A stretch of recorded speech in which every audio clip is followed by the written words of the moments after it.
So for those of you watching the show on cable, we're just going through because I'm doing these segments, you know, some for the cable, and then we do this stuff on the internet. Do you understand? You go on the internet right now. We're on the internet 24/7. Those of you who are watching cable TV, people say, I ain't seen your show, Mark. I'm on the internet 24/7 at your service. I can't be the activist I was even 5 years ago. People, oh, your show is sold out. I'm telling you all the time, I can't do what I did even 10 years ago, 5 years ago, even last year, because I'm trying to secure my retirement. I want to send my children to college. Yes, I'm selling out. Yes, I can put up the black power flag on the TV screen all I want. You know what I'm saying? That the red, black, and green is fine for a lot of folks, and I understand. I'm not against it, but I can't do that show.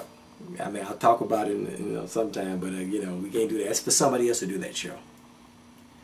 I can put up the Nation of Islam flag on my green screen. Hopefully, I got the green screen set up because I don't know when I take the shot, I just do it. So hopefully, I have the green screen set up correctly so I can put the red, black, and green, the flag of Islam on there on the screen. Some people do that show, and that's fine. There's a time and place for all of that. It's well and good. Don't have nothing against it. It's fantastic. The teachings of Elijah Muhammad is one of the greatest things that ever came to African Americans, but they ain't going to follow it, and I know it, so we got to move on.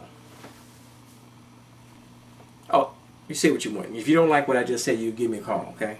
507-0724, 773-5070-724. But the point I'm trying to get is that the goal was to make every neighborhood safe and clean with excellent schools. So you have to be activists. We all have to be activists in this modern era with these computers and the technology. You know, like I said, I can do this all this little TV show. When I talk to people, I say I do that little show. I'm in the bedroom of my house. I wish I can flip the camera around. I mess up the settings of stuff. I'm in the bedroom. There's dirty clothes over here. Y'all get mad when I say that. And then, you know, and the bed's over here, and I gotta make the bed. I gotta go wash the bed because I gotta go wash the sheets today. You know. So the things, you know, and TV's right here, and we do a little show because the technology is like that now. So you can be activists.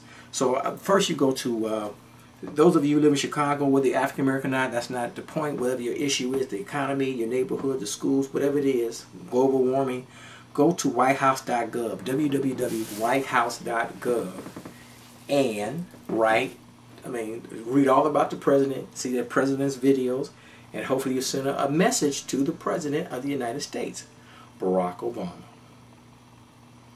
The White House, and those of you, you should know this address by heart. The White House is at 1600 Pennsylvania Avenue, Northwest. See, I don't have a teleprompter like the president. I have to look down at my notes, you know. I wish I had a teleprompter here, a teleprompter there, just like almost like the TV news at the teleprompter, and I could just read the teleprompter. See, he has President Barack Obama has a teleprompter here and a teleprompter there. Those two pieces of glass, they reflect the script, which is cool because it's better for him to communicate that way. The TV news people, when they do the TV news, they have the teleprompters right, it's almost like over the camera. So they can, when they're looking at you, they're actually reading the teleprompter. I have no teleprompter. One day we'll get to that technology.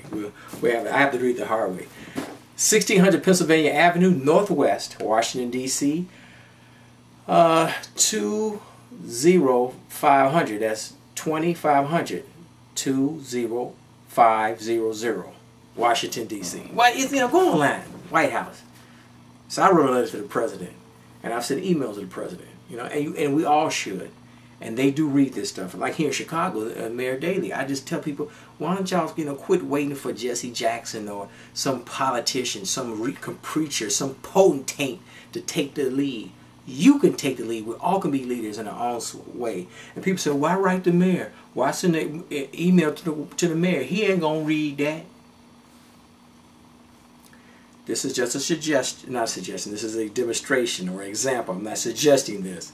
But if you write a letter to Mayor Daley or send him an email and you say, Mayor Daley, we coming, or I'm coming for your ass. Believe me, he would get the message and it would coming for your behind. The police be at your front door. Somebody reads this stuff. And I'm not saying you don't do that. I'm just saying if we all send an email or a letter to the mayor or the president and say we're tired of this crime and these drugs, the economy, the potholes, whatever the issue is that's near and dear to you, if enough people, like-minded people, write to these people, things will get done. The squeaky wheel gets the oil. here in Chicago, you know, here's the letter I sent here. Here's the letter I sent to the mayor right over there. Here's the letter I sent to the mayor. It says, Mayor Daley, the best way to improve the Chicago public schools is to improve the Chicago public school parents.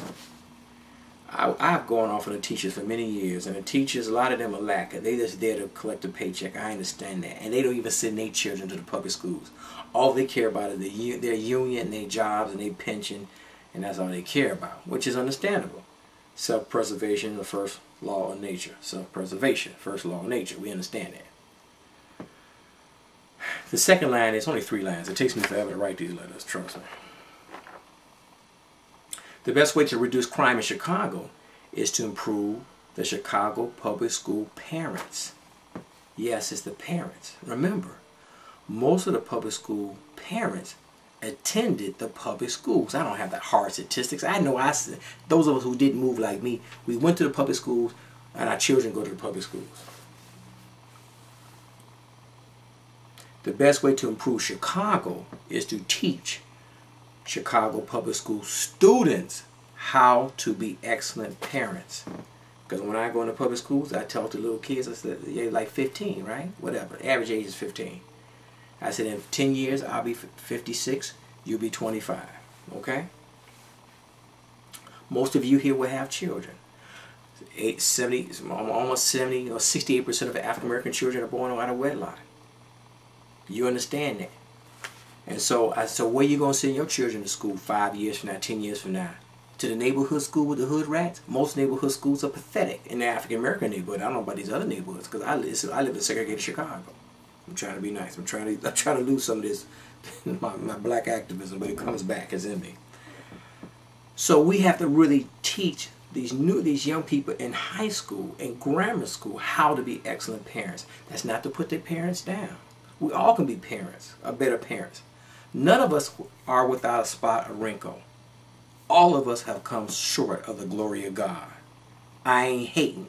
But most people in the hood, some of these neighborhoods, have never seen the wealthier neighborhoods, never seen wealthy families. I go to public school and I ask the young people, do you know anybody in your extended family who are affluent? Who are affluent? And they ask me, Mr. Sims, excuse me, but what does affluent mean? Yes, many of the public schools, students I talk to do not understand what the word, don't even know what that word affluent means. I say, you remember Carlton on the Fresh Prince of Bel-Air TV show? Do you know anybody like Carlton? No, most of us don't know anything about him like Carlton. Okay?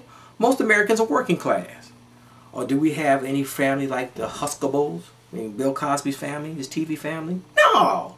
They do exist, but most of us don't know about it like that. So we never seen healthy families, stable families, families who are affluent, families that demand excellence in education, to demand excellent grades from their children, demand their children not going to be hood rats and gangbangers and throw paper on the ground and play the boom boom music. Most of us never seen that. And they say, you know, you're trying to impose bougie values on the underclass. Yes, because it is possible.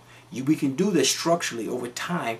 That whether you make 200 grand or 25 grand, you still have values. It's not about education. It's really about values. Values, values, values.